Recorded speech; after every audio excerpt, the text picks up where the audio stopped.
Mr. President, at the outset, allow me to perform the pleasant duty of congratulating you and your country, the Russian Federation, for assuming the presidency of the Security Council during the month of October 2025, and for organizing this meeting devoted to examining the situation in the Great Lakes region. I would also like to... Nyakubahwa Perezida, mbere na mbere mu mwanya nshimire wowe n'igihugu cyawe Federasiyo y'Uburusiya kukuba mufashe inshingano zo kuyobora inama y'umutekano y'umuryango w'abibumbye muri uku kwezi kukwakira 2025 ndetse no gutegura iyi nama igamije gusuzuma uko ibintu byifashe mu karere k'amajyepfo y'ibiyaga bigari.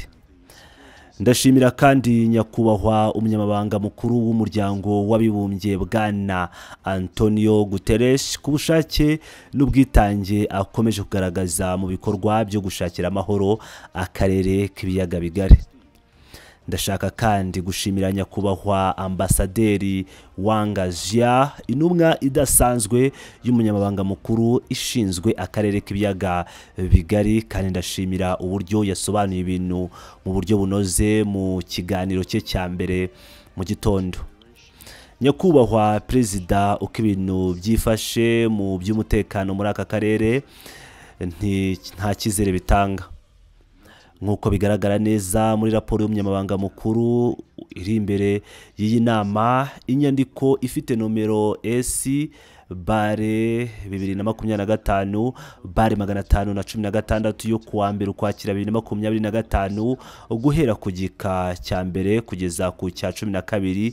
Iyo raporo isobanura mu buryo burambuye uko umutekano ukomeje kuzamba mu burasirazuba bwa Repubulika Iharanira Demokarasi ya Kongo, by'umwihariko kubera kongera kuzamuka kw'imvururu mu ntara ya Kivu y'Amajyepfo, cyane cyane mu gace ka Uvira, umujyi uherereye ku nkengero z'ikiyaga cya Tanganyika, ukaba uhana imbibi n'igihugu cy'u Burundi.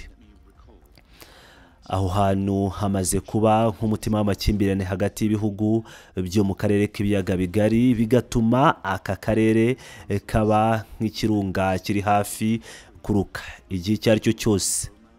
Uretse ayo makimbirane ibiri kuba ku butaka nk'uko bigaragara mu makuru atangwa n'impuguke za Loni kubera muri Kongo, ndetse n'andi makuru ari muri raporo z'umunyamabanga mukuru, biragaragaza isura y'ubukana n'ubushyamirane bukomeje gufata indi ntera.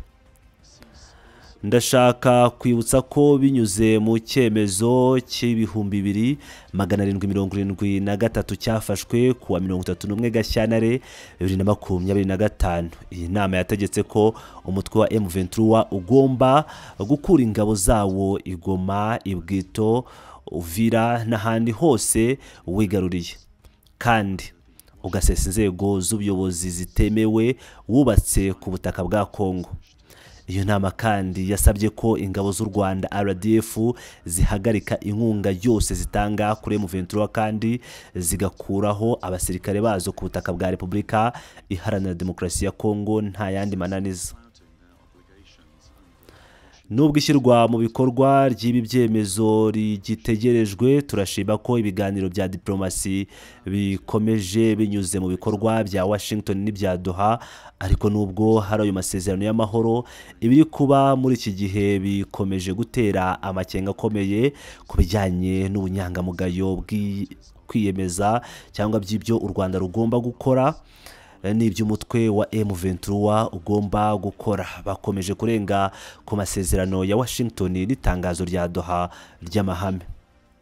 Reka nanga ingero. Mu kwezi kwa Nyakanga 2025, abaturage b'Abanyekongo barenga 300 biciwe mu duce twinshi tw'akarere ka Rucuru mu ntara ya Kivu y'Amajyaruguru, nyuma y'ibitero byakozwe n'umutwe wa M23 mu buryo bugaragara bwo kurenga ku masezerano y'agahenge yashyizweho mu itangazo rya Doha ryo kuwa 19 Nyakanga 2025, ndetse n'amasezerano y'amahoro ya Washington yasinywe kwa 27 Kamena 2025. kugeza ubu twabaruye ubwicanyi n'iyicarubozo byahitanye abantu 272, abagore barenga 300 bafashwe ku ngufu, abandi barenga 300 bakorewe iyicarubozo, harimo n'abanyeshuri, ndetse habayeho gufungwa mu buryo bunyuranyije n'amategeko, gushimutwa no kujya gushora abana mu gisirikare ku gahato mu turere twa Canzu na Rumangabo. Byose bigamije guhatira urubyiruko rwa Kongo kujya mu mirwano. Ibyo byaha byakozwe hagati ya Nzeri no Kwakira 2025. Iyi mpinduramatwara cyangwa ibi bikomeje kuba bishyashya n'ibyaha byiyongera ku makuru yemejwe n'inzego zibishinzwe ndetse n'ishami rya Loni ryita ku burenganzira bwa muntu ryemeza ko abenshi mu bahohotewe harimo n'abagore n'abana, harimo abasivile batagira kirengera bishwe ku bushake. Guhera ku wa 2 Nyakanga kugeza ku wa 2 Kanama 2025 gusa habayeho ibyaha birenga 125 byo gufata abagore ku ngufu, amagana y'abana n'abantu bashimuswe, ibihano by'urugomo n'itwikwa ry'imitungo, ndetse no kwimira abaturage mu buryo butazwi mu duce twigaruriwe na M23. Raporo y'impuguke za Loni ku bibera muri Kongo itanga ibimenyetso bidashidikanywaho byerekana isano ikomeye hagati ya M23 n'u Rwanda. Iyo raporo yemeza kandi ko u Rwanda rukomeje gutanga inkunga y'igisirikare, iy'ikoranabuhanga n'iy'imikorere kuri uwo mutwe. Ibyo bikaba bitiza umurindi ubwicanyi, kwimura abaturage ku gahato no gukomeza ku destabiliza umutekano mu burasirazuba bwa Kongo. No kuvuga ngo yashaka kuvuga hano no gukomeza guteza umutekano muke mu burasirazuba bwa Repubulika Iharanira Demokarasi ya Kongo. Yakomeje agira ati, nyakubahwa perezida, ku ruhande rwa diplomasi, Repubulika ya Demokarasi ya Kongo ishyigikiye gahunda yo guhuza no gukomeza ibikorwa byo gushaka amahoro biyobowe n'Abanyafurika nk'uko byemejwe mu itangazo rya nyuma ry'inama y'abakuru b'ibihugu yabereye Iliva, Madagascar, ya Tananarivo muri Madagascar ku wa 17 Kanama 2025, ryibanda ku guhuza ibikorwa bya Afurika n'ibikorwa biyobowe na Katari na Leta Zunze Ubumwe za Amerika. Ndagira ngo nemeze ko igihugu cyanjye kiyemeje gukomeza gushyira mu bikorwa amasezerano ya Washington hakurikijwe itangazo rya Doha ry'amahame, nk'uko byavuzwe mu gika cya 16 cya raporo y'umunyamabanga mukuru. Inama ihuriweho igenzura ishyirwa mu bikorwa yemejwe i Washington kwa 31 Nyakanga 2025, hamwe n'uburyo bwo guhuza ibikorwa by'umutekano bwashyiriweho i Addis Ababa muri Ethiopia ku wa 7 no kwa 8 Kanama 2025, byombi biri mu bikorwa. Ku ruhande rwa Doha, ibiganiro birakomeje kwishyirwa mu bikorwa ry'ingamba zibanze. Hashyizweho uburyo bwo gusaranganya bwo gufungura imfungwa ku mpande zombi, aho umuryango wa Croix Rouge mpuzamahanga ari wo ufasha mu kugenzura no kurekura imfungwa ku mpande zombi mu buryo bwizewe kandi butekanye. Ariko kubera uko ibintu byifashe ku butaka, ndashaka gusubiramo amagambo ya nyakubahwa perezida wa Repubulika Bwana Felix Antoine Tshisekedi, guhagarika imirwano, gukura ingabo z'u Rwanda, guhagarika inkunga yose kuri M23 no gusubiza ubutegetsi bwa leta ya Kongo ku butaka bwose bwigaruriwe ni ibintu bitavugwaho rumwe kandi ntibishobora kuganirwaho.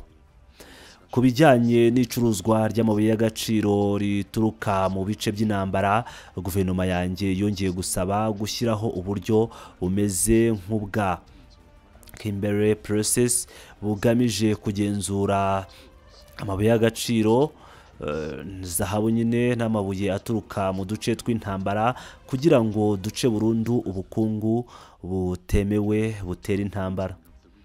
guverinoma yanjye ishyigikiye ibyemezo byafatiwe mu nama yabereye i Khartoum kuwa 2 Nzeri 2021 ku bijyanye n'imicungire y'umutungo kamere mu karere k'ibiyaga bigari.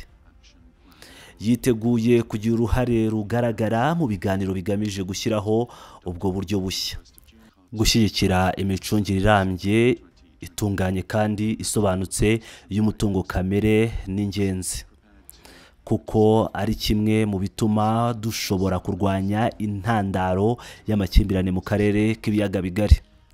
Nyakubahwa Perezida, mu nama ya 12 y'inama y'ubugenzuzi y'amasezerano y'amahoro n'ubufatanye bwa Addis Ababa yabereye i Entebbe muri Uganda kuwa 28 Gicurasi 2025, abakuru b'ibihugu bemeje isuzuma ryigenga ry'imikorere y'ingamba zo gushyira mu bikorwa ayo masezerano ryari ryemejwe kuwa 21 Kamena 2024, ndetse bemeranya ku ngamba nshya zishyirwa mu bikorwa.